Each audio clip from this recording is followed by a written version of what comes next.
Rummy గురించి ఆలోచిస్తున్నారా? ace23.com ఉంది కదా.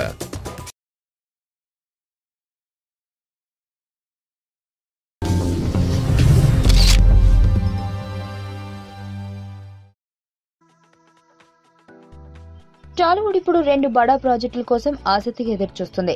మురుగదాస్ దర్శకత్వంలో మహేష్ బాబు నటిస్తున్న స్పైడర్, హరిశంకర్ దర్శకత్వంలో అల్లు అర్జున్ నటిస్తున్న డీజే చిత్రాలు బాక్సాఫీస్ ను షేక్ చేస్తాయనే అంచనాలున్నాయి. జూన్ 23న దువ్వాడ జగన్నాథం విడుదల కానుందని క్లారిటీ ఉండగా మహేష్ సినిమా రిలీజ్ డేట్ పై ఇంకా ఏమీ తెలియలేదు. అయితే తమ మరుసటి చిత్రాలను జూన్లోనే ప్రారంభించేనున్నారు super star. Stylish star Koratala శివతో భరత్ అని నేను అంటూ మహేష్ బాబు మూవీ చేయనుండగా వక్కంత వంశీ డైరెక్షన్ లో నా పేరు సూర్య అంటూ బన్నీ మూవీ ప్రారంభం కానుంది. ఇప్పటికే తమ చిత్రాల షెడ్యూల్ పై పక్కాగా ఉన్నాడు కొరటాల శివ. వచ్చే ఏడాది జనవరి 11కు మహేష్ మూవీని రిలీజ్ చేయాలని భావిస్తున్నట్లుగా చెప్పారు.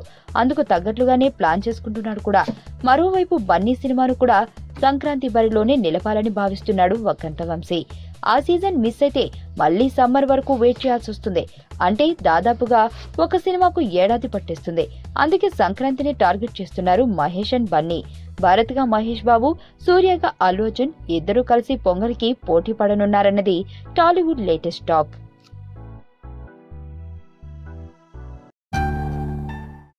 నా పేరు ధనుష్ రిషి. అందరూ ముద్దుగా దరి దరి అని పిలుస్తుంటారు. దేవుడికి నా పైన ఉన్న క్లారిటీ, నా బ్యాడ్ లక్ ఉన్న గ్రావిటీ నాకు చిన్నప్పుడే అర్థమైంది. నా లైఫ్లో లక్ ఫ్యాక్టర్ రాంగ్గా ఉండొచ్చు, కానీ లవ్ ఫ్యాక్టర్ మాత్రం చాలా స్ట్రాంగ్గా ఉంది. ఒక మనిషి చేయి చూసి తన జాతకం మొత్తం చెప్పేయగలను.